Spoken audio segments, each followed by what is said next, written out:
منكم الدعاء للشيخ الألباني بالشفاء حيث ساءت صحته حسب آخر اتصال هاتفي يوم الثلاثاء، وجزاكم الله خير. نسأل الله لشيخنا الألباني الشفاء العاجل، وأن يبارك في بقية عمره وينفع الناس بعلمه.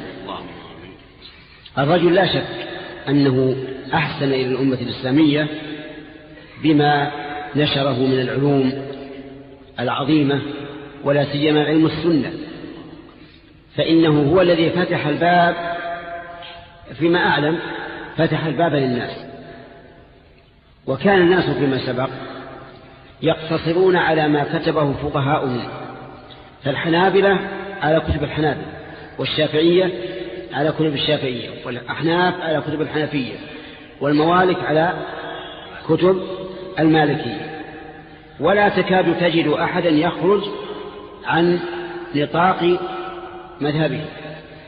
لكن هذا الرجل فتح الله به على الناس أن صاروا يتكلمون في السنة ويحققونها ويحررونها، فجزاه الله خيرا ونفع بعلوم.